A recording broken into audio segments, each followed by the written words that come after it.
Assalamualaikum warahmatullahi wabarakatuh. Sahabat beriman, beberapa tahun silam warga Cirebon sempat dihebohkan dengan munculnya pesantren aliran sesat bernama Pondok Pesantren Al-Maghfurlah. Pondok pesantren ini disebut aliran sesat sebab pemimpinnya yang mengakui dirinya sebagai Tuhan.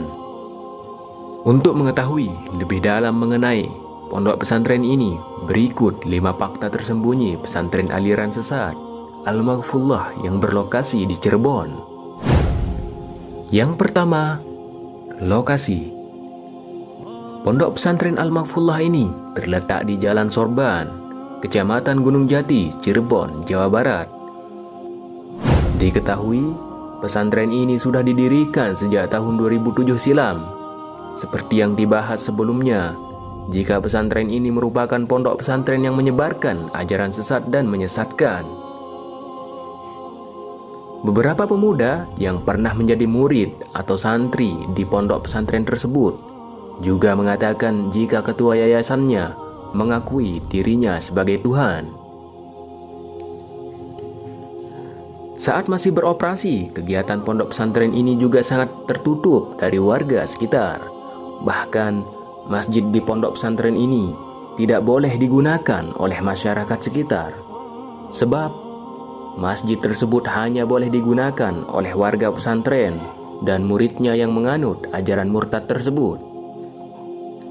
Menurut kesaksian para murid di pondok pesantren itu, awalnya mereka tak diajari ajaran mengenai hal-hal yang menyimpang dari agama Islam. Namun beberapa lama kemudian barulah terbongkar ajaran sesat yang diajarkan di antaranya. Murid yang keluar dari pengajian akan disebut sebagai iblis dan bahkan kafir. Selanjutnya, murid yang berbuat salah akan disuruh untuk minta ampun kepada pendiri pondok pesantren ini sebagai penghapus dosa. Ketika beribadah, para murid juga akan meminta izin terlebih dahulu ke pemimpin dan harus mengingat wajah sang pemimpin setiap beribadah. Sang pemimpin pondok pesantren ini juga sering meramal dengan kejadian yang akan datang. Bahkan, ia juga seolah mengetahui dengan jelas keberadaan seseorang yang masih hidup atau yang sudah meninggal. Apakah tempat mereka di surga atau di neraka? Parahnya lagi, orang yang menentukan ibadah ialah pendiri pondok pesantren. Tanpa seizinnya maka ibadah seseorang akan sia-sia dan menjadi dosa. Yang kedua, pendiri. Pemimpin dari pesantren aliran sesat ini adalah Kiai Kaharudin Abdul Qadir Jailani, alias sebagai pendiri atau pemimpin pondok pesantren ini dirinya mengakui sebagai Tuhan. Parahnya lagi, menurut dari beberapa sumber bahwa saat dirinya menyukai seorang santri perempuan, maka ia akan menyuruh anak buahnya untuk mengambil wanita tersebut dan akan melayaninya layaknya suami istri.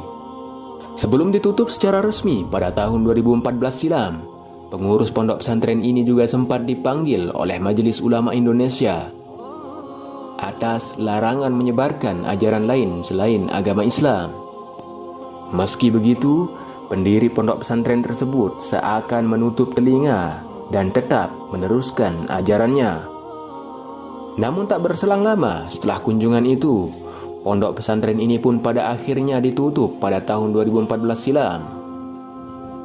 Yang ketiga, fasilitas pesantren.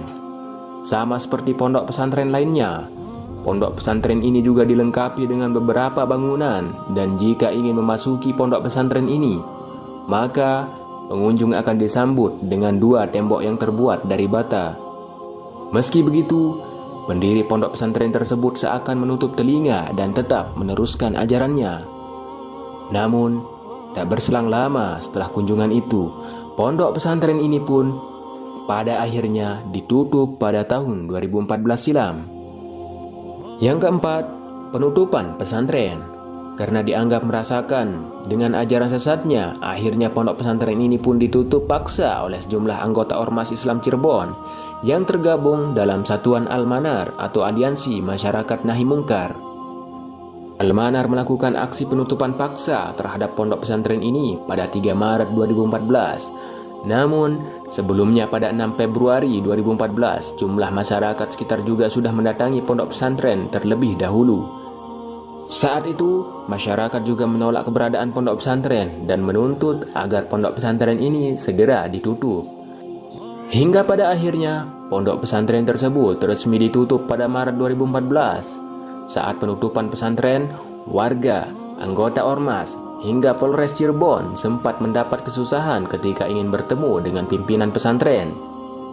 Sebab saat itu ia hanya mengurung diri di dalam rumah dan menutup pintu rapat-rapat sehingga para warga, anggota Ormas, dan anggota kepolisian kesusahan untuk melakukan evakuasi. Kelima, kondisi sekarang. Dibangun pada tahun 2007 dan ditutup pada tahun 2014, tentu saja kondisi pondok pesantren ini sudah terbengkalai. Saat memasuki kawasan pondok pesantren ini juga telah dikelilingi oleh hutan lebat dan pohon besar. Selain itu, di sekitar pondok pesantren juga sudah ditumbuhi dengan semak belukar dan pohon pisang. Puing-puing bangunan juga sudah banyak yang roboh. Sebagian dinding-dinding kamar pun sudah banyak yang tercoret dan roboh. Tangga menuju lantai 2 pun sudah banyak yang rapuh. Aura mistis juga sangat kental di lokasi ini.